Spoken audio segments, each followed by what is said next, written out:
The Bible. Is it hard to understand? When it comes to reading the Bible, the first thing that comes to mind is the fact that this is the Word of God. The seals have been broken, and the truth is here. And when we go throughout the scriptures, when we go throughout extra biblical records, we find that the language that God employed, that He used to create the heavens and the earth, was the Hebrew language. Christ said, I came for the lost sheep of the house of Israel. The seals have no one, no religious leader, no religious church out there anywhere can now identify the 12 tribes of Israel. Can we? God is quite simple, but it seems as if man makes understanding Him hard. What are those mysteries? The truth of your book and the truth will make you free. The Hebrew and Bible Academy, you're invited.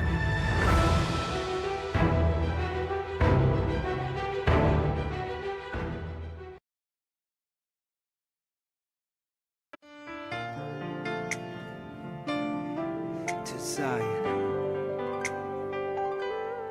I was lost, but now I'm found. I'm a child of Israel. I heard the sound. You hear the sound. Please give me the strength to stand today. With my eyes towards the east, show me the way.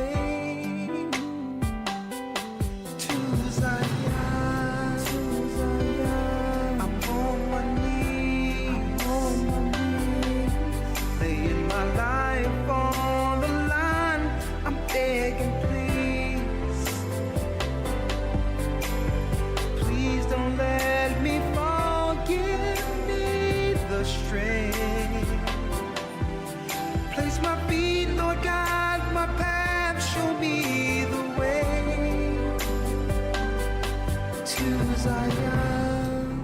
I opened up the book and see that the apple of your eye included me, and through the tribulation I know I must stand for a new heaven, a new earth. Show me the way to Zion. I'm on my knees, laying my life on the line. I'm begging, please, please don't let me fall. Give me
All right, shalom, family. Let me make sure everything is good here before we get started. Shalom, shalom to you all. This is Elder Lawya filling in this evening for Elder Rawchaa. One moment, I can't hear myself here, so let me make sure everything is good. Usually I get some feedback to let me know that the sound is good, but I'm not getting anything, so just 1 second. Just want to make sure all is well. But while we're getting this together, 1 second, let me see if that's it. No, that's not it. All right. Well, let me ask you all, can you all hear nice and clearly? All right, it's coming through loud and clear. All right, that's great. As long as you can hear, that's fine. And if that is the case, I don't need the headphones. Again, the headphones are more so to monitor the sound, but I'm not getting anything coming through. So if that's the case, then they are useless. So we're going to put those to the side, and I want to say shalom and blessings to you all. Someone said it's a little low. All right, that's why I like things to be monitored, but let me try this again. Let me try this again just to make sure it's fine. I'm getting some mixed reviews here. Some people are saying it's fine. Others are saying that it is low. All right, so let me try this again. All right, one moment. I think I know what it is. So let me just make one quick adjustment. And with that, we should be ready to get started. All right. In the meantime, while we're getting this together, I want to say shalom and blessings to you all. Thank you all for participating in this evening's Patreon check-in on this day of preparation. And I pray that you all have had the opportunity to prepare for the incoming Sabbath. All right, before we start, I just want to make one quick adjustment. That's what it is. That's what it is. I got it now. All right, we should be good now. All right, the sound should be better now. All right. Is that better? All right, I got confirmation from Elder Dale that it's good. All right, okay, so we're all good. All right, so again, I want to say blessings and shalom to you all on this day of preparation. And again, I pray that you all have had the opportunity to prepare for the Sabbath that's coming in. As we are waiting for others to come in and participate in this lesson, I just want to get some insight on who we have with us this evening. So if you will, just go ahead, put your name along with your location so that we can see who we have with us, which areas or which bodies are you representing. And then after that, we'll jump right into it. Okay, I got confirmation that the sound is fine. All right, someone said that it's better. Okay, so that's good. All right, even better. All praises be to the Most High. All right, so who do we have with us? Who do we have with us? What city, what state are you representing? If you're a member of a body, which body are you representing? Right? I want to see who we have with us before we jump right into it. All right, we got Aparoth. I'm assuming that is a sister, but if not Aparoth, please give me confirmation. You said you're representing the San Antonio body, so shalom to you and the family out there in San Antonio. All right, who else do we have with us? All right, let me get the chat back. All right, I saw somebody from Pakistan. We got Asha Hakama from Pakistan. Shalom to you all the way out there in Pakistan. Asha Hakama. We got Robert Lloyd in Colorado. Shalom to you. We got Sandra Willard out there in Florida. Erica H. out there in Stockton, Montana. We got GRE Industries in Los Angeles. We got Priscilla, Sister Priscilla from the GOCC ATL body. Shalom to you, Sister Priscilla, and the family out there. It's been a minute since I've been there, but I do plan to visit you all in the near future. I've not forgotten you all. All right. We got Brother Jay. I'm assuming that's Brother Jay from the Orangeburg, South Carolina body. Shalom to you and the family out there. We got Tony Grant all the way from Hurghada, Egypt. Shalom to you, Sister Tony. All right, we got from the Las Vegas body. Shalom to you and the family out there in Las Vegas. As you all know, we've just recently come from visiting the Las Vegas body, where we received a wonderful hospitality and love from the family there. So again, shalom to you all in the Las Vegas body. We got Elder Rawchaa from New Jersey. Shalom to you. We got Yolanda Hicks from Chicago. Maria GOCC also from the Atlanta body. Shalom to you and the family out there in Atlanta. We got a higher power from the Cincinnati body. Shalom to a higher power and the family out there in Cincinnati. We got Dominique Thomas from the Florida body. Shalom to you. I'm not sure if that's a brother or a sister. I'm just going to say shalom to you, Dominique, and the family out there in the Florida body. We got, who else? Miss Breekeeper. Sister Brittany from Houston. Shalom to you and the family out there in Houston. We got Ruben Israel from Mendez, West Coast, or the West Coast GOCC. Shalom to you and the family out there on the West Coast. We got Kamarachi Brown from Memphis. Jade Black from Orlando. Who else we got here? We got Bruji Boutique from GOCC Cleveland. We got Tammy Shelton from the Houston body. Okay. All right. We got Marcus from Albus, Aruba. All right. And for anyone else who was with us, I see Ak Yatazayab from the Tennessee/Georgia body. Shalom to you and the family out there, both in Tennessee as well as in Georgia. We will be establishing something very soon in Tennessee. So please look forward to that. All right. And anyone else who I wasn't able to get, shalom and blessings to you all.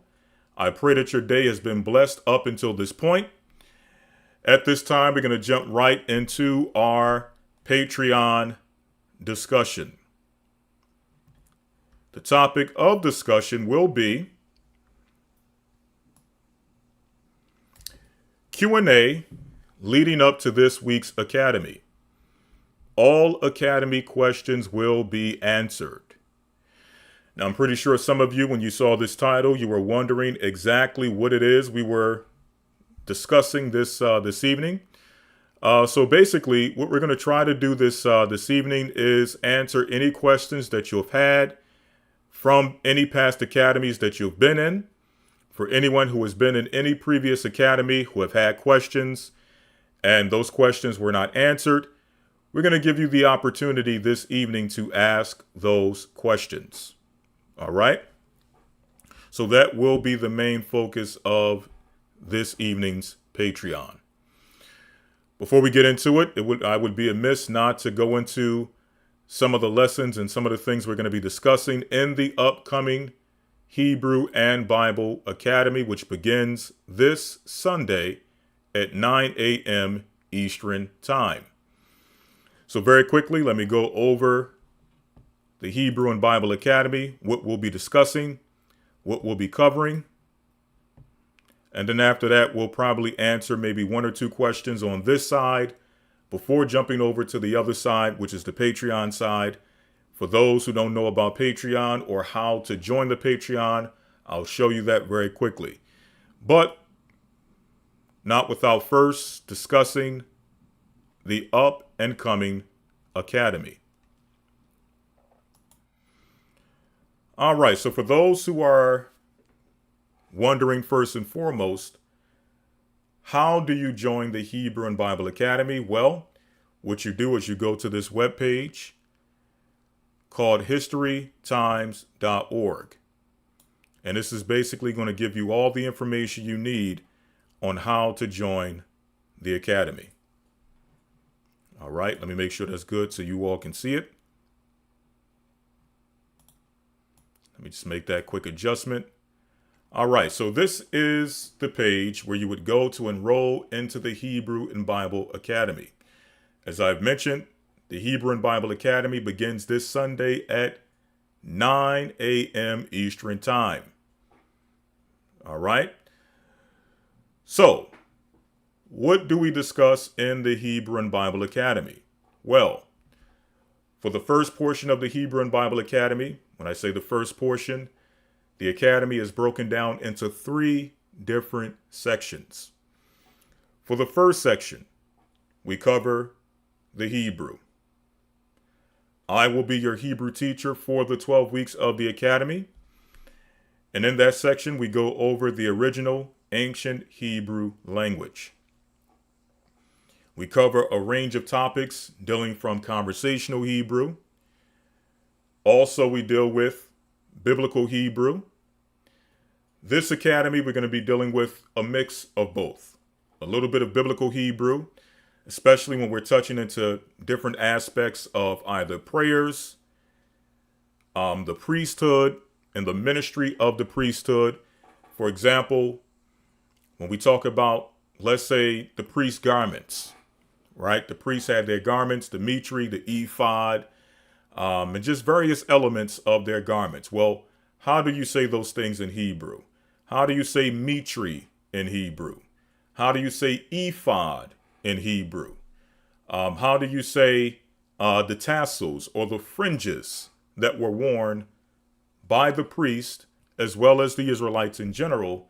How do you say those various things in Hebrew? Well, we're going to be discussing that in this upcoming Academy, again, along with some prayers and some elements of biblical Hebrew. The next section of the Academy, which is the second segment, is the news segment with Elder Rawchaa along with Brother Shaphat. And in that segment of the Academy, Elder Shaphat brings in news that is up to date, dealing with current events, along with Elder Rawchaa, who provides insight to those news articles and those current events, giving it some connection to biblical history along with biblical prophecy and how it relates to us who are believers, what mindset that particular news article should put us in regards to preparation, in regards to where we need to be physically, in regards to where we need to be spiritually, in many regards, where we need to be financially, so on and so forth. So all of that and more is discussed in the news segment of the Academy. Then last but not least, you have the third segment of the Academy, in which myself and Elder Rawchaa deal with the main biblical lesson for that specific week. So for example, this week, being week number 1, we will be discussing the creation of the universe. Now, in this Academy, the theme is unfolding the seals of the apocalypse. Okay? So every single lesson will be taught from that perspective. So even this week, creation of the universe will be taught from the perspective of the end times. Okay? The apocalypse. So let me pull up the list of lessons and go over them for you very quickly. So again, you can have some insight as to what we will be covering. And then again, we'll show you where and how to enroll. All right.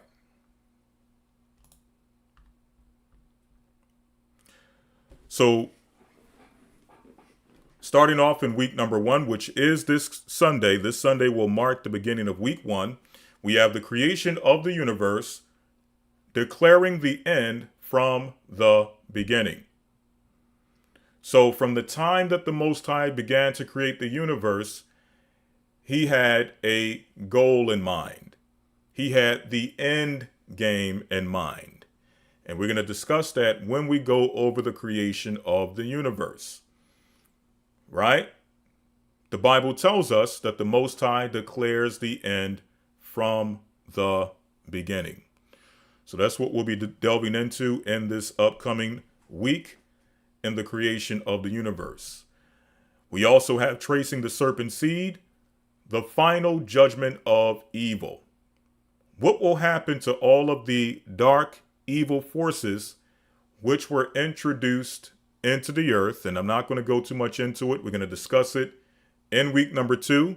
We're going to discuss what those dark forces are, how and when they entered into the earth, and what will their judgment be. That will be discussed in week number 2. We have the promise seed, and in that lesson, we're going to discuss the promises fulfilled. The Most High made promises to our forefathers, Abraham, Isaac, and Jacob, and we speak of those promises as they are revealed throughout the Old Testament. The question is, how and when will those promises be fulfilled? Well, again, we're going to discuss that in week number 3.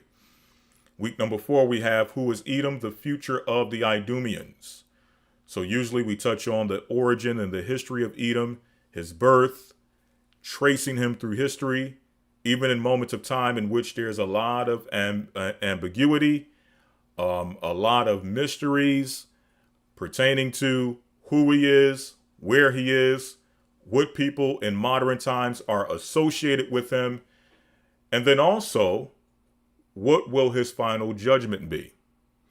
Now, along with that, in this academy, right, because usually when we're talking about Edom or Esau, is usually from the perspective of his judgment, right? Is usually from the perspective of exposing the lies and exposing the falsehoods of Edom and exposing the falsehoods of those who claim that Edom no longer exists. Well, in this academy, we're going to be more so focusing on those of Esau who actually will make it into the kingdom. And yes, regardless of what you may hear out there on YouTube being taught, regardless of the popular opinions of many of the Israelites you're going to run into on YouTube, yes, there will be Edomites in the kingdom. So we're going to discuss those Edomites in particular, according to scripture, those who will actually make it to the other side into the kingdom. How will they make it, and what will be their role in the kingdom? We're going to be discussing that in week number 4. Also, we're going to be dealing with lessons such as the split between Israel and Judah, identifying the Jews of the diaspora. We have the breakdown of modern Christianity. Will you be raptured?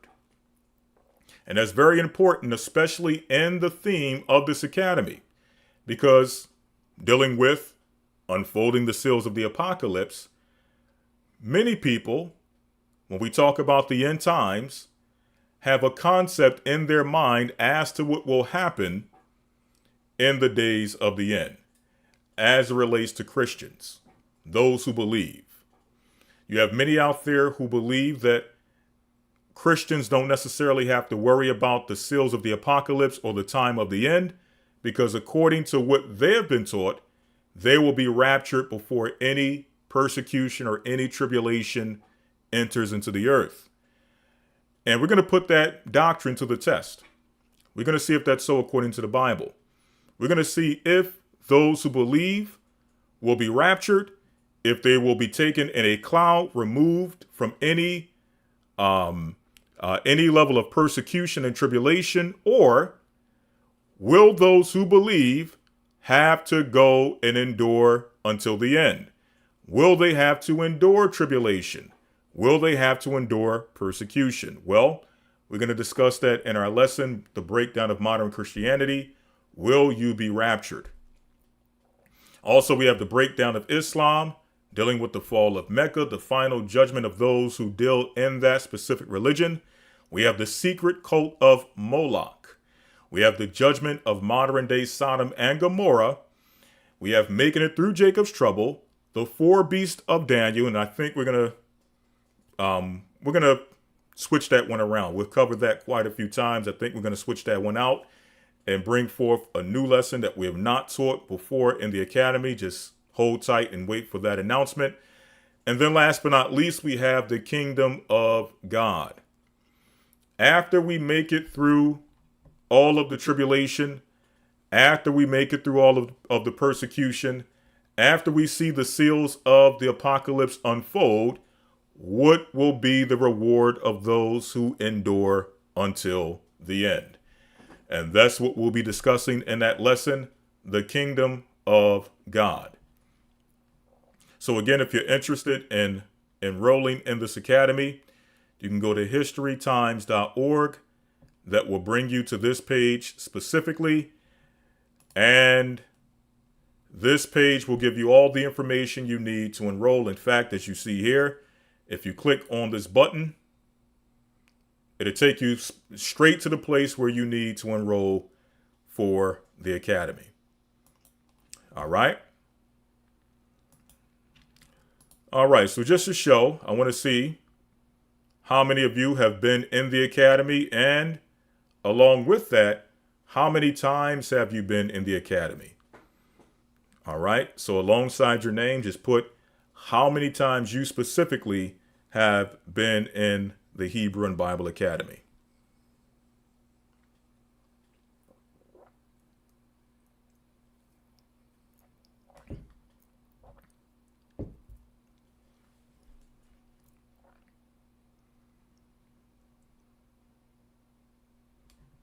All right.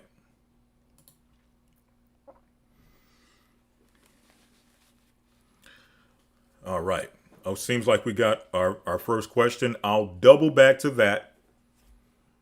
Right. But I want to see who we have with us as far as how many academies have you been in.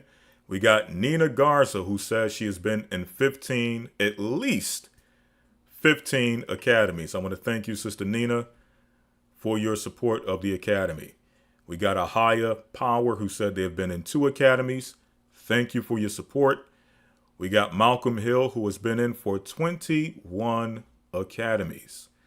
All right, so we're going to try to look to see what packages or what things we can put together for those who have been in the academy continuously, supporting the academy. Again, we thank you for your support for all those who have been in. All right. We got Gregory Miller, who has been in for 4 academies. Thank you for your support. We got Frida Y, who has been in 9 times. Thank you, Sister Frida, for your support. We got Sister Erica, who has been in for 15 academies. Sister Erica, thank you for your support. Sister Tammy has been in for 15. Thank you for your support. Let's run these off very quickly. We got Jerome McCaskill, who has been in for 1. We got this brother Alan Barnes, the sax player, who has been in for 36 academies. Brother, thank you for your support. We got Beauty Beats, who has been in for at least 30 academies. Again, thank you for your support. All right. And all of you who have been in the academy, I don't care if you've been in 1 time. I don't care if you've been in over 30 times. We want to continuously thank you all for your support. Without you, we would not be able to do many of the great and wonderful things that we're able to do in this ministry and this work. So again, we want to thank you all. All right. We got Sarah, who has been in 38 times. Lisa Gill, 23 times. Sister Shaliamoth, 27 times. Who else we got here? I think I've seen a few more that got past me. We got Aileen, who have been in 20 plus times. All right. We got I Am Nickeysville, who have been in 10 consecutive academies. Hakeem, who has been in for 15 academies. Angela, 8 academies. James Curtis, 35 academies. We got Shema, who has been in over 20 academies. Paulette, who has been in over 35 academies. Akitazayab, over 30 academies. So again, thank you all for your support of the academy. Again, we would not be able to do this work without you. Okay. All right. So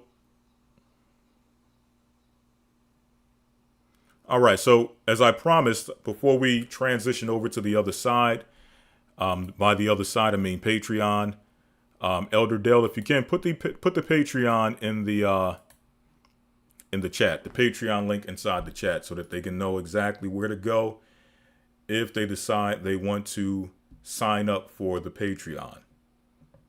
Right? Oh man, we got R Gates 237 who has been in for 53 academies.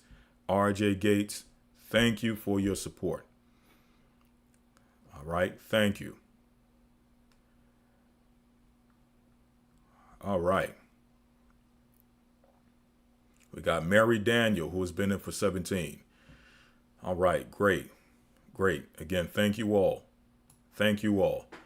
So this is, this really, it drives us and it keeps us excited about the Academy and wanting to improve the Academy, especially for those who have been in multiple sessions. So hopefully, through the Most High's will, we're able to do so for this Academy, bringing more insight, more information, bringing clearer insight to things that we may have touched on before, but, dealing with things from a certain angle that may cause a light bulb to go off. Sometimes you may hear a breakdown or you may hear a lesson multiple times, but it's that one time that you hear it being taught differently that brings a different perspective and causes a light bulb to go off. And, it starts that chain reaction to where you're going back into the scriptures and you're seeing things from a whole new set of eyes and a whole new perspective. So, those are some of the things that really keep us excited about continuously going forward with the Academy. All right, we got Maria GOCC who says that this is her 16th Academy. So thank you, Sister Maria, for your continual support. And again, let me see if Elder Dale has put in the Patreon link. All right, so Elder Dale put it in the chat. Right there, you can see where you can go and sign up for the Patreon. That's where we'll be dealing with the majority of our questions. But as I promised, I will answer maybe one or two questions on this side. Okay. I believe the first question was the 24 elders. Okay, the 24 elders. Who are the 24 elders? Okay.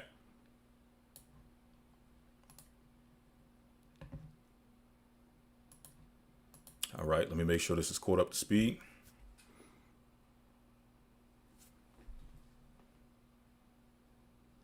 All right, so who are the 24 elders? And that is a very good question. All right, that is a very good question. And one of the reasons why we, along with the fact, I know one of the academies we were going to touch on it, but there was not enough information to really do a full lesson on who the 24 elders are, right? Also, you have to understand when you do your research or you go into the 24 elders, who they could possibly be, who they are, you're going to get a variation of many different answers. You're going to get a variety of different answers. All right, one second. Yeah, you're going to get a variety of different answers to that question, none of which are really definitive. Okay? So I'm going to give you some possibilities.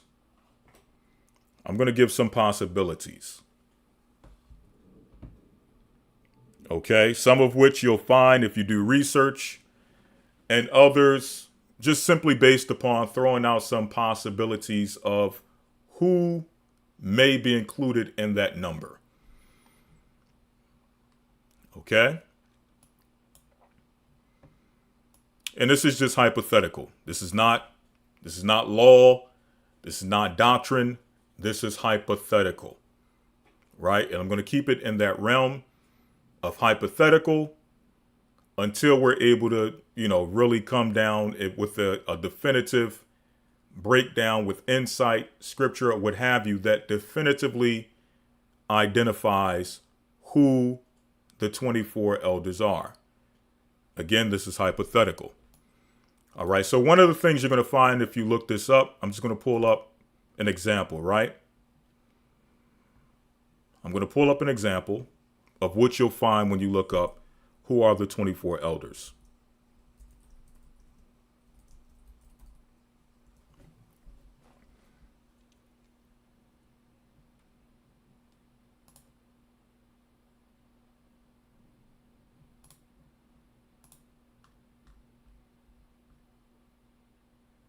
All right, let me pull this page up very quickly. And this is from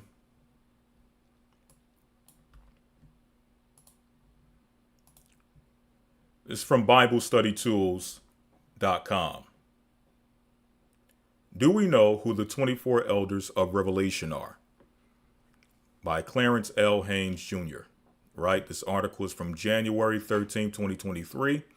And I'm just going to skim through this to see what insight they give. So obviously they start off with the scriptures that mention the 24 elders, right? And then they ask the question, who are the 24 elders in Revelation? All right, now let me make sure you all can see this clearly. All right, that should be good. All right, so it starts off with asking the question, who are the 24 elders of Revelations? The truth is, no one knows exactly because they are never actually given names. Okay? And to an extent, that's true. The names of these 24 elders are not mentioned. So to some degree, you would have to speculate who these 24 elders are. Okay, because in none of the scriptures they are named. And let me actually go to the scriptures where they are mentioned. Revelation 4:4. Let me pull it up in the KJV. I'm not sure if they use KJV, so let me just pull up the KJV Bible. And I'll read this very quickly in Revelation 4 and verse number 4. Okay, just a few biblical references that make mention of them. Revelation 4:4, which says, and round about the throne were 24 seats, and upon these seats I saw 24 elders sitting, clothed in white raiment, and they had on their heads crowns of gold. You jump down in the same chapter to verse number 9, it says, and when those beasts give glory and honor and thanks to him that sat on the throne, who liveth forever and ever, the 24 elders fall down before him that sat on the throne, and worship him that liveth forever and ever, and cast their crowns before the throne, saying, thou art worthy, O Lord, to receive glory and honor and power, for thou hast created all things, and for thy pleasure they are and were created. So going back to this article. All right, let me make sure the whole thing is in there. It looks like some of it is cut off. Let me just make a quick adjustment. All right, there we go. All right, so it says, who are the 24 elders in Revelations? The truth is, no one knows exactly because their names are never actually given. And again, to a degree, that's true because they are not named in Revelation. All right. So let's go to, let's get straight to the point on who they say they are. And this is usually what you'll find. When you look this up, this is usually the answer you'll find on who are the 24 elders. Right?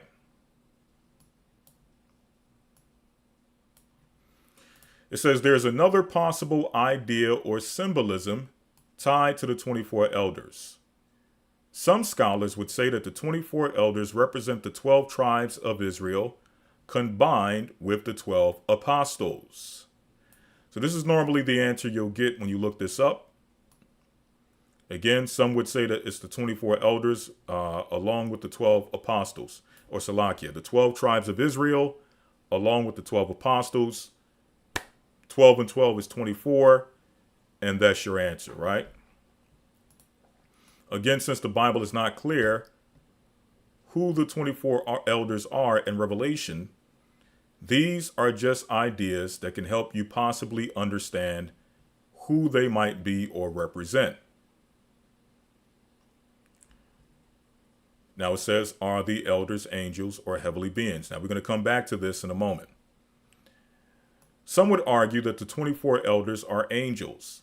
I would shy away from that idea and move to precluding these are not angels for the same reason I mentioned above. So something was discussed above pertaining to them, I guess, not being angels, right? But again, doubling back here, this is usually what you'll find when you look this up. People will say that it's the 12 apostles along with the 12 tribes of Israel. And I'm not saying that this is not the case. This could very well be the 24 elders. Okay? This could very well be the 24 elders, the 12 apostles along with the 12 tribes. Okay? So we're not adverse to that being the case. The only issue, okay, and this is just me personally from a research perspective and just dealing with the biblical narrative, how things are laid out in Revelation. We know that John the Revelator, is one of the 12. Okay, John the Revelator is one of the 12. Let me pull up Eastward again. So yes, John the Revelator is the same. He's a John of the 12 apostles. Okay. So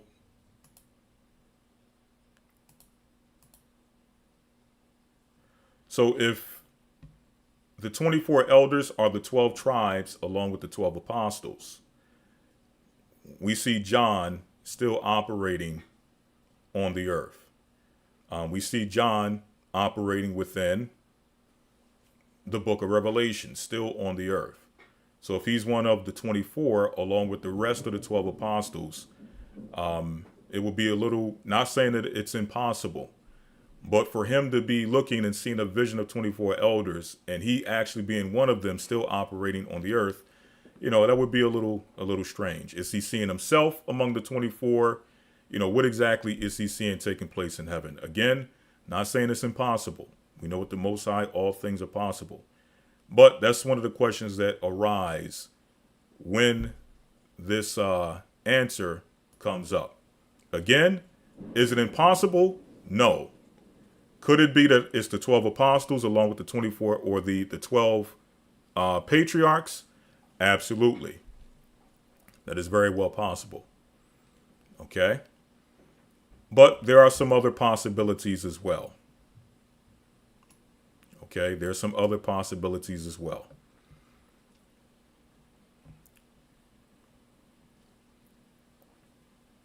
All right, Hebrews. Let's go to Hebrews very quickly. I'm going to give two other possibilities. All right, and we've never brought this out before. I've never taught this before. This is simply based upon the question that the person asked. And I thought I would just simply touch on this lightly, right? Because we get this question quite a lot. Okay. Before I continue, let me make sure you all are still with me.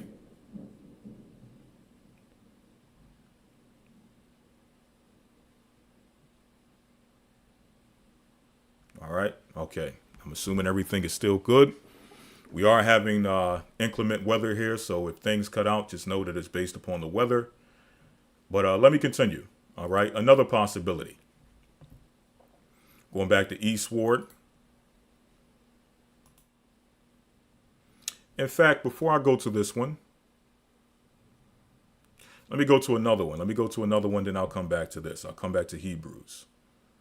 All right. Let's go to the pseudepigrapha.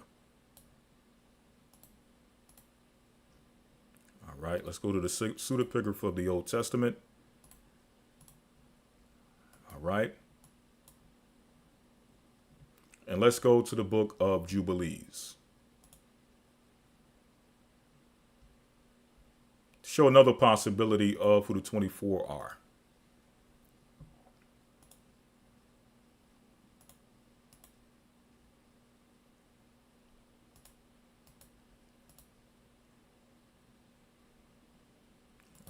Let me see here.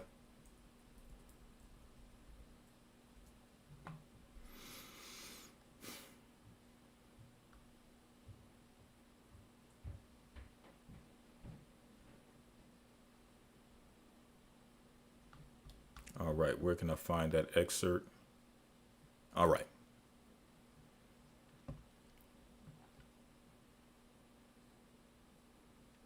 All right, so this is Jubilees chapter 2, verse number, let's see. We'll start at verse number 15. And these four kinds, meaning these four kinds of work of creation, he created on the sixth day.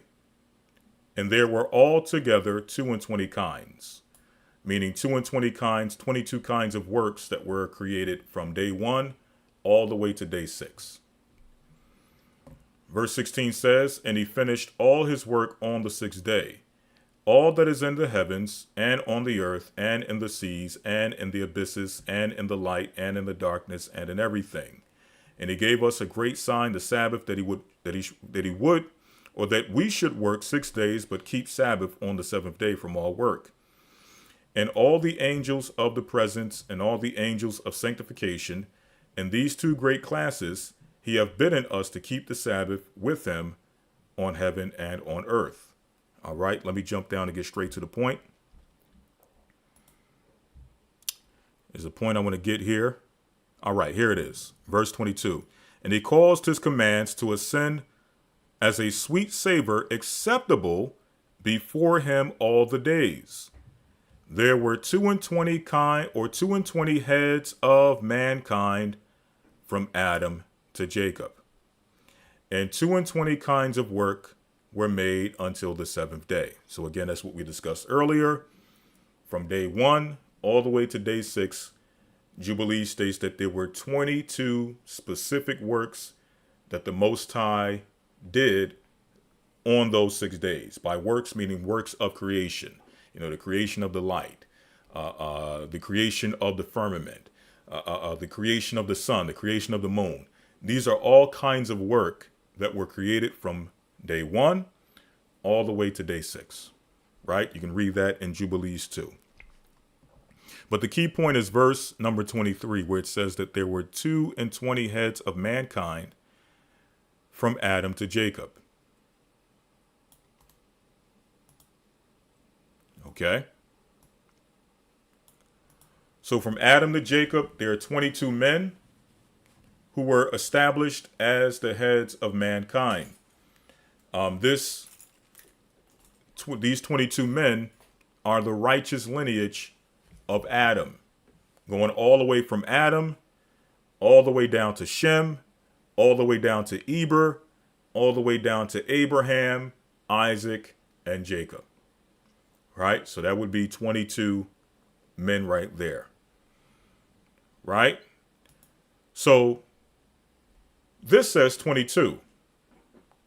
Obviously, Revelation tells us that there are 24 elders. So who are the other two? I don't know if I should save this for another time. Okay, I should probably save this for another time. Should probably actually save this for an academy lesson. Okay, I should probably save this. I should probably quit while I'm ahead, because I think I'm giving away too much, especially on a lesson that we have not yet gone into. Okay. I'm something misstep. The Spirit is saying, hold the horses. Okay. Hold the horses. All right. Now that says 22. Revelation says 24. So who are the other two? Well, I should probably save that for another lesson. Okay. I think I've already given too much for something that's an academy lesson. So let me hold the horses there. Also, I wanted to go to Hebrews. I'm going to hold off on that as well. Okay. We've not yet gone into this. The Spirit is saying, just hold off, pull back. Let's actually do a lesson on this and go into all of the various things that are out there on the 24 elders. Okay. So let me hold off. Let me save this for those who have been in the academy over 30 times, those who have been in the academy for their 16th time, those who have been in the academy for their 25th time. I've seen somebody who was in here for 50 academies. Let me save that for them. Okay? I'm going to save it for them because this is a lot of insight that we're going into, especially for, those who in the academy have not received this yet. So let me hold off. Okay? Let me hold off. All right? When we do the lesson, in fact, we may save this as a caveat for this academy since we didn't cover it. It was a past academy. We wanted to go into it, but we didn't see how we could actually teach an hour and a half on this here. Okay? But we'll touch on it. We'll touch on it. I'll make sure we slide this in this coming academy that starts the 4th. We'll slide this breakdown in.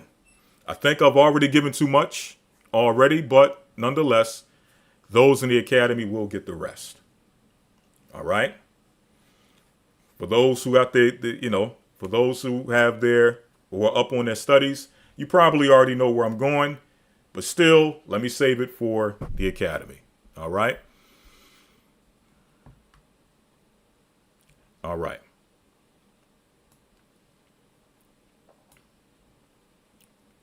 So let's get one more question, as promised. I'll get another question. Someone says, I believe Enoch is one of the elders. Well, Enoch will be included in that 22 heads of mankind that we just read in Jubilees. Okay? He is one of those 22 men from Adam to Jacob. So he would be included. Again, I'm giving too much. So let me hold back. And I'll wait till we'll cover it. I'll make sure I speak to the elder and we'll touch on this in the upcoming academy. Okay.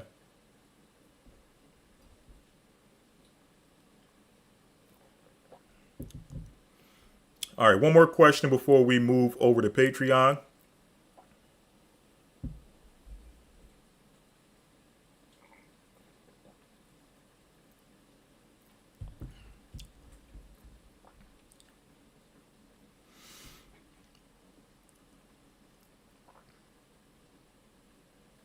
All right. Again, we're dealing with questions from past academies. If you've been in some of the past academies and you've had questions that were not answered, then I'm here to answer those questions here.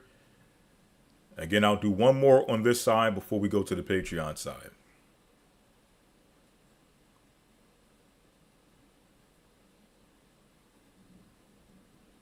All right.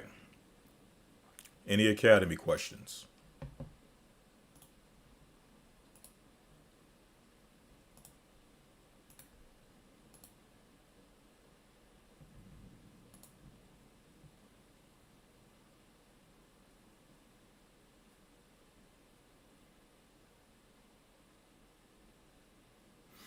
Ashah Hakama says, Elder, can you please explain what are Kittim, Portuguese, and spectrum in detail? I'm not sure what you mean by spectrum, but okay. So you're asking all of these things. What are Kittim? Also, what are Portuguese and what are spectrum? By spectrum, I'm assuming you're saying specter. Okay. All right. So Kittim, let's deal with that first. We do touch on Kittim in the academy, so I'll take the time to answer that. I'll do this very quickly.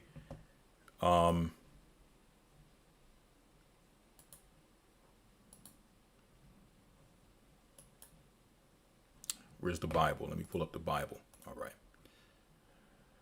All right. Let me get the book of Genesis, the 10th chapter. All right. We'll first deal with the biblical identity of Kittim. Going to the book of Genesis chapter 10, we're going to start in verse number 1, where it says, now these are the generations of Noah, Shem, Ham, and Japheth. Now we're going to highlight Japheth. When it says these are the generations of the sons of Noah, Now it's giving us the descendants of Noah's sons. Who are Noah's sons? Shem, Ham, and Japheth. So we're going to highlight Japheth. We're going to highlight Japheth. She's going to find out that Japheth is the father of Kittim.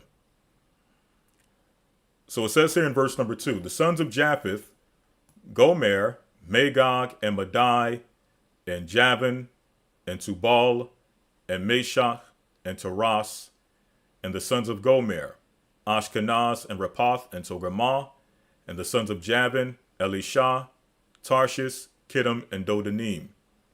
By these were the isles of the Gentiles in their land. Now we're going to highlight Kittim very quickly. All right, this is one way that it's spelt with a K. It's also spelt with the CH as you have it in the chat. So we're going to highlight that. And we're going to read here, we're going to read verse 5 because this gives us insight as to who Kittim is, along with some of the other sons of Japheth that are descendants of Javan. Okay, man, I love this Bible app, but one thing I hate is that every time you click something, it gives you another pop-up page. It's almost like the internet for this. It's like a web browser for this this Bible program. All right, so in the sons of Javan, we're gonna underline Javan because these are the descendants of Japheth's son Javan. Now, Javan is the father of the Greeks. Okay, the father of the original Greeks. Let me clarify. When I say the Greeks or the original Greeks, I mean the original Greeks that descended from the seed of Javan or Javan, who is the son of Japheth. Okay, the original Greeks were Japhites. Our modern Greeks are predominantly Edomites. Okay, but again, we're going to underline Javan. Now, these are the sons of Javan: Elisha and Tarshish, Kittim. This is the one you asked about specifically, and Dodanim. Now, check this out. It says, "By these." Who is the these? The these, and I'm gonna point this. I want to point this out. I want to point this out. All right, let me get another Bible program. This is getting on my nerves. Just one moment, 1 second. Let me change this up. All right, let's do it here. Beautiful Bible program, but I mean the pop-ups are killing me. All right, let's go to Genesis 10 in eastward, right? So I want to highlight this because this here is a point of contention for many people. And the many people that I'm referring to are those who state that the sons of Japheth are the only Gentiles in the Bible. I'm going to show you that that's not what this is saying. Also, I'm going to go here to show you that this is also helping us get insight as to who Kittim is, along with these other sons of Javan, where they resided, where were their places of inhabitants. Okay? So it says, by these, who is the these? Specifically, the sons of Javan. So this is not even speaking about all the sons of Japheth. This is speaking specifically of the sons of Javan: Elisha, Tarshish, Kittim, and Dodanim. So by these, the sons of Javan, were the isles, meaning the islands of the Gentiles, divided in their lands. So what is this telling us? This is telling us that out of all the sons of Japheth, the sons of Javan inhabited islands. These today are known as the Greek Isles. Okay, let's pull that up very quickly. Let's go to a browser. All right, let's go. Let's go to the Greek Isles. Okay, Greek islands. Greek islands map. And we're going to point out just some of the most prominent.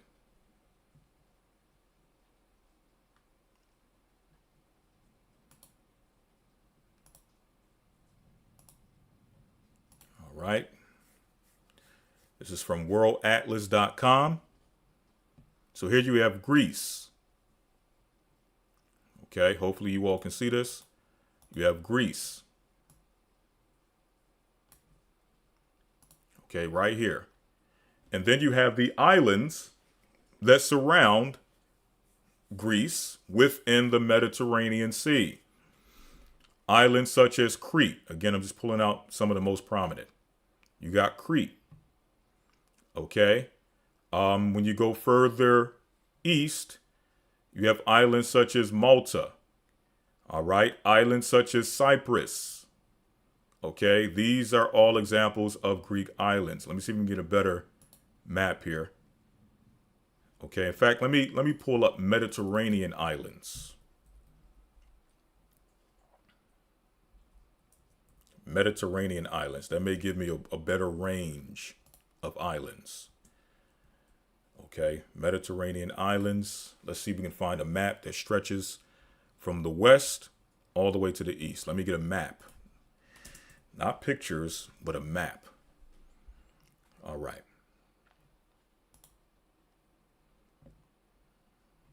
Let's see. This may not be a good one, but we'll see.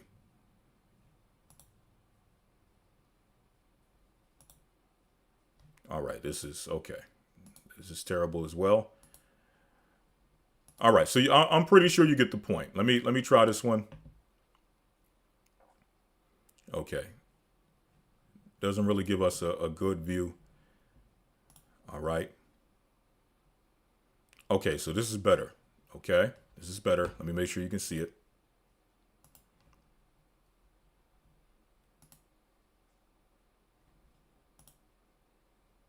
All right, so you see here,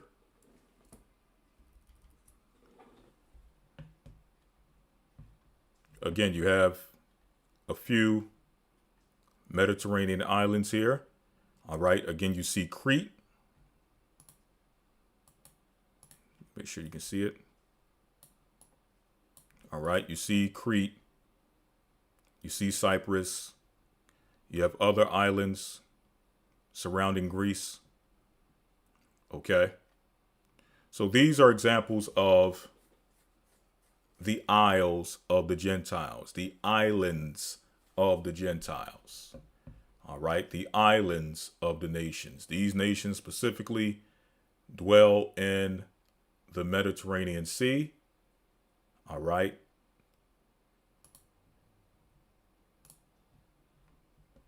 And there's many more, but those are just a few. All right, let me go back. All right, so that's what it means. Okay, it doesn't mean that Japhet is the only Gentile nation. It's just stating that out of Japhet, out of Javan, son of Japhet, there were specific sons that dwelt in these prominent islands: Elisha, Tarshish, Kittim, and Dodanim. All right, so going back to Kittim. Kittim is one of those island nations. Now, who is Kittim?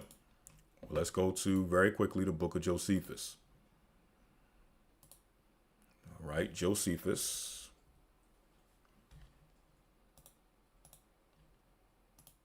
All right, let me pull this up very quickly.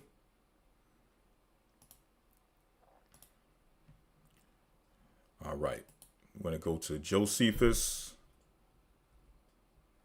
Antiquities of the Jews. All right. And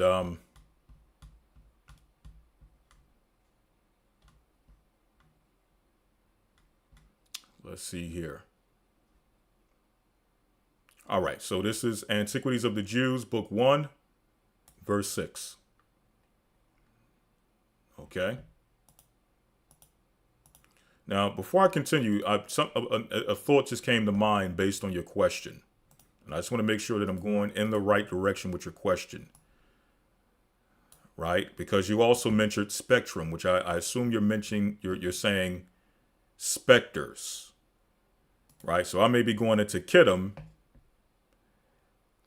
and you may be actually asking about the shedim. So let me make sure before I continue that I'm actually answering the right question here.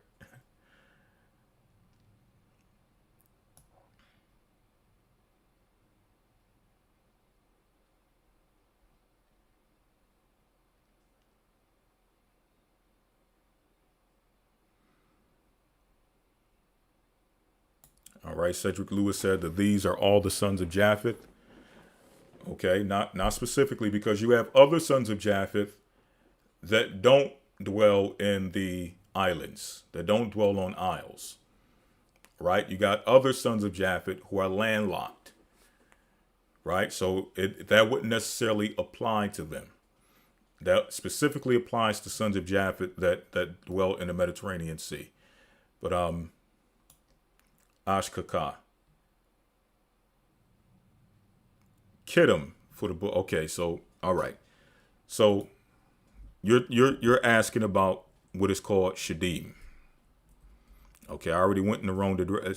Something just clicked. The spirit clicked and asked, okay. Because you asked about specters, now what you spelled Kittim, Chittim, that's just another spelling for Kittim. Kittim, which is the son of Japheth. What you're asking about is from the book of Baruch, which is Specters and Shedim. Okay. All right. Okay. That makes sense. It didn't make sense to have Kittim, the son of Japheth, alongside Specters or Spectrum, as you put it in the chat. Okay. So you're speaking about the Specters and the Shedim. Okay, great. All right. So let me go back. And this will have to be the last question because I've went over a lot of time just to realize I was answering the wrong question. So you want to know about the book of Baruch, Specters and Shedim. So let me go back to the Bible app that I hate so much, or that I love but hate so much, or have a love-hate relationship with, known as the Logos Bible app. And we're going to pull up the pseudepigrapha, and we're going to go to the book of Baruch. Okay, we're going to go to 2nd Baruch, and we're going to break down the specters and the shedim.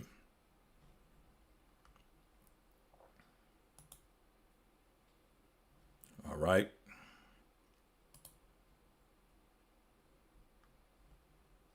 Let's go about 27. All right, that's the secrets of Enoch. I want 2nd Baruch. 2nd Baruch. Let's go about 20.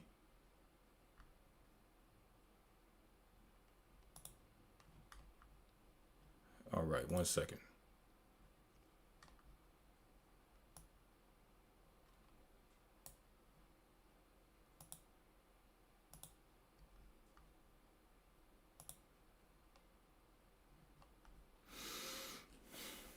All right, let me find this here.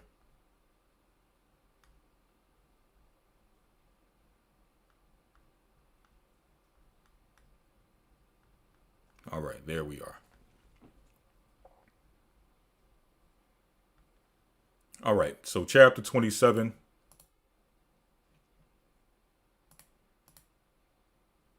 All right.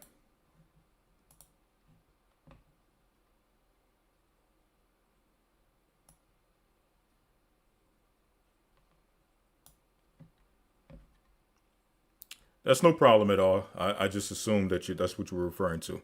But it's fine. We're going to go to 2nd Baruch, the 27th chapter.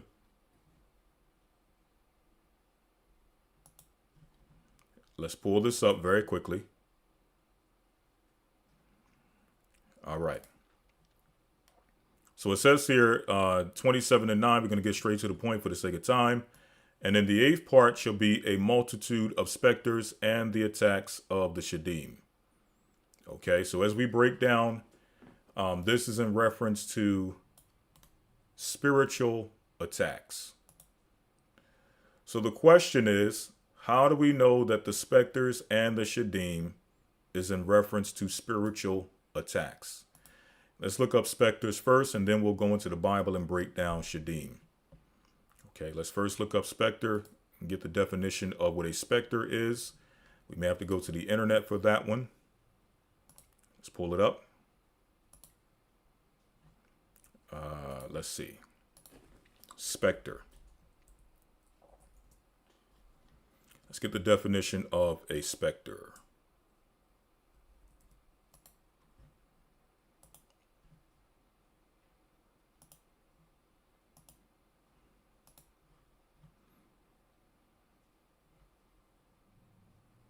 All right, so this is coming from etymology.com. Okay, or etymoline.com. All right, so it says specter. Also, spectra. This is how it's spelled in the book of 2nd Baruch. Okay, it can be spelled S-P-E-C-T-E-R or S-P-E-C-T-R-E. This is how it's spelled. The alternative spelling, S-P-E-C-T-R-E, is how it's spelled in the book of Baruch. Century or circa 1600. Frightening ghost. Apparition of the dead as if they were in life. From French spectra, an image, figure, ghost. From Latin spectrum, appearance, vision, or apparition. So this is how we know that a specter is a spirit. Okay, or when it says specters and shedim, it's speaking specifically about spiritual attacks. Now let's go back to Baruch and let's deal with shedim. Okay, let's deal with shedim. What are shedim? Okay, it's because it says, and in the 8th part, the multitude of specters and the attacks of the shedim. All right. Let's go to the Bible. Let's go to the Bible. All right, the Olive Bible. And let's go to Deuteronomy 32 as an example. Deuteronomy 32 and verse number, let's see. Let's go to 17. In fact, we'll start at verse 15. But Jeshurun waxed fat. Let me make sure you can see it. But Jeshurun waxed fat and kicked. Thou art waxen fat. Thou art grown thick. Thou art covered with fatness. Then he forsook God, which made him, and he lightly esteemed the rock of his salvation. So this is speaking about Israel. Jeshurun being an epithet for the nation of Israel. Okay.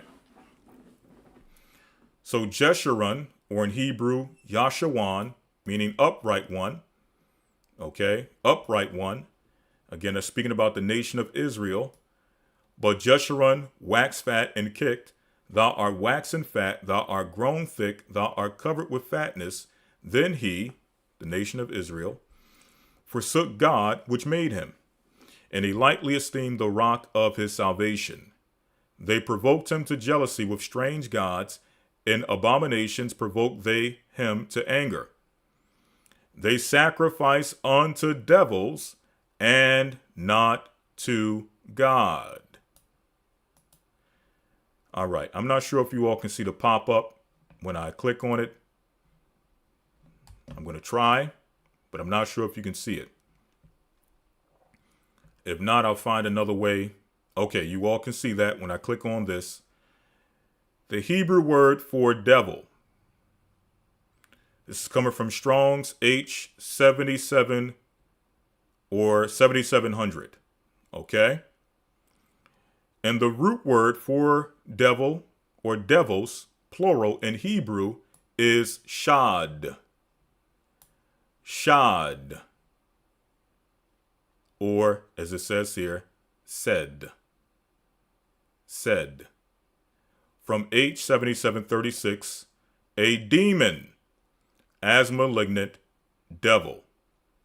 But now let's pull this up into Hebrew, because the Strong's usually does not give us the prefixes and the suffixes. And this is plural. So we should see a plural suffix on that word, but we don't see it when we click on the Strong's. Why? Because the Strong's is giving us the singular. But let's pull it up in the Hebrew and see if it gives us the plural. Okay? I'm going to pull up the BHS. Okay, the BHS, the Biblia Hebraica Stuttgartensia. And we're going to go to verse number 17. And let's see if they give us, there it is. There it is. Okay. I don't know if I can actually, I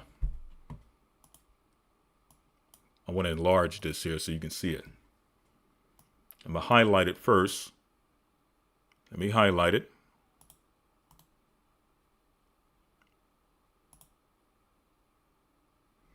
And let me see if I can enlarge it. Let me see.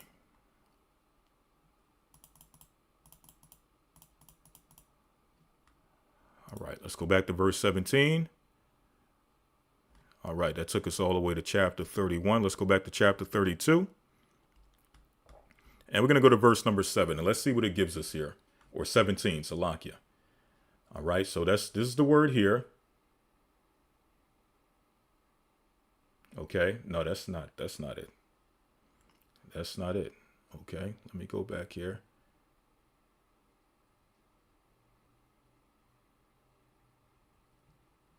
Here it is. This is the word right here, Lawya. Let me highlight that.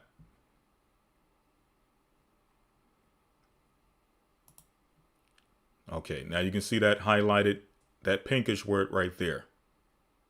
Okay, this right here is another word, chadashim, which means new ones. Okay, new ones or new gods. Okay. All right. It says here, la shadyam, or la shedim. Okay, la shedim, which is what? Devils. La meaning two, shedim or shadyam meaning devils. So, Yazabakwa, they sacrificed.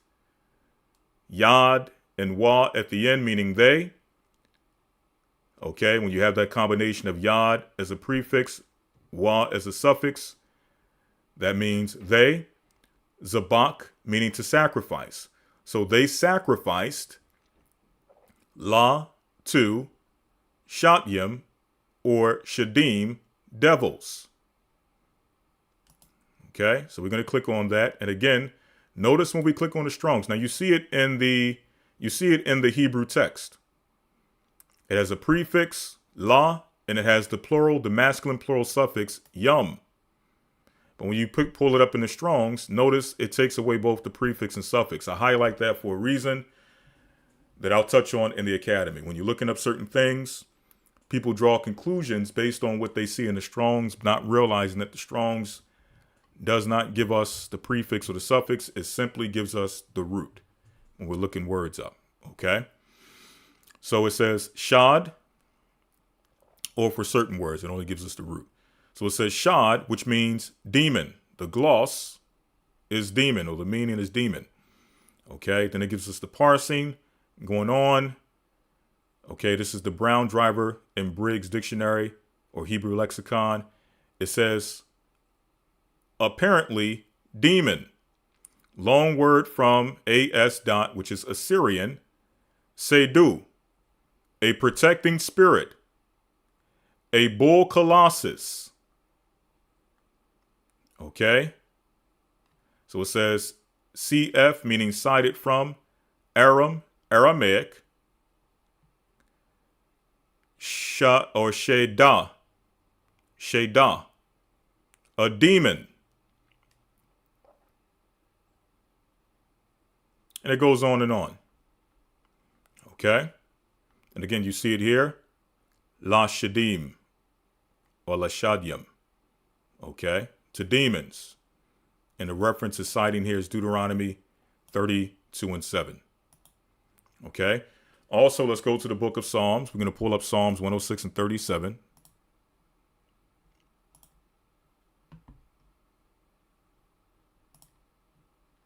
Psalms 106 and 37. Okay. So it says here again, Wayazabakwa, and they sacrifice, wa meaning and. Again, when you see the prefix yad and wa, it means they, and zabak means sacrifice. So, and they sacrificed. Oth is a direct verbal object showing what's on the receiving end of the action or what's on the receiving end of the verb. I know I'm getting technical. I'm going into an academy style breakdown of this, but I just want to give you some insight of how we deal with things in the academy. Okay. So we have oth, which is a direct verbal object. Again, it shows you what's on the receiving end of the verb. In this case, the verb is sacrificing. So what's on the receiving end of the sacrifice? So who is being sacrificed? Ban Yaham. Their sons. Ban meaning son. Yah meaning of. Literally meaning of. Ham meaning them or sons of them. Okay, their sons. So they sacrificed their sons. Wa and off, again, direct verbal object showing what's on the receiving end of the action or on the receiving end of the verb. Again, the verb is what? Sacrificing. So who or what is being sacrificed? We know thus far that their sons are being sacrificed. Moving on, it says, Banawathiyaham. Banawath meaning daughter. Yah meaning of. Also, this is associated with, I know I'm getting a little technical, but just give me some insight. Yad, this is also associated with, what do you call it? Construct plurality. Okay. I'm not going to go into that right now, but this makes it plural. Okay. So daughters of Ham, them. Banawathiyaham, daughters of them. Lashatyam or La shedim, to demons or to devils. So they sacrificed their sons and their daughters to devils. Demons. What's the Hebrew word for demons? Shadyam or shedim.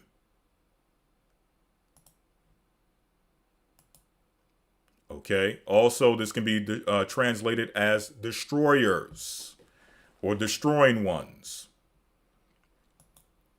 So before I move on, let me ask if this answers your question.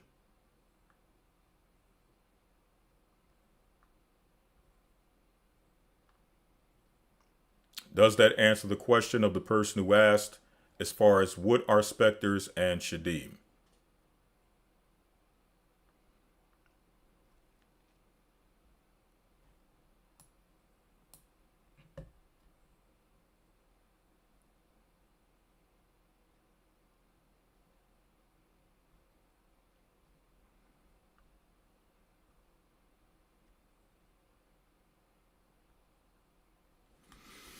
Does that answer the question?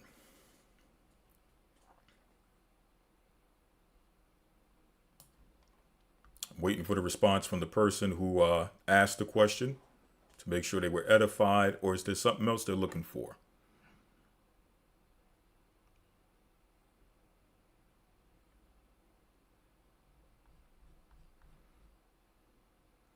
Okay, it did answer your question. Okay, all praise be to the Most High. All right, so that's what the Bible, when the Bible or when Baruch speaks about specters and shedim, is speaking about demonic spirits. All right, specters being what people would call today ghosts or apparitions, and shedims being devils or demons. Okay. All right, so we're well past the time, so at this time I must conclude. I'm going to transition over to the Patreon side and stay there for maybe another 30 minutes. to answer any more questions that you may have had from the academy that were never answered. We'll take the time out for that on Patreon. For those who are looking forward to becoming a part of the academy, please go to historytimes.org where you can enroll. And then also, for those who are looking forward to tomorrow's Sabbath lesson, I will see you tomorrow.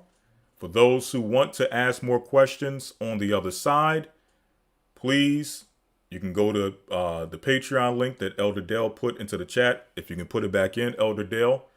For those who would like to sign up for Patreon, please put it in there so they can know exactly where to go. And for those who are already on Patreon or signed up to Patreon or subscribed to Patreon, I'll see you all on the other side where you can ask some more questions. Again, I'll be there for another maybe 30 minutes to answer more of your questions. And from there, we'll conclude and get ready for tomorrow's lesson.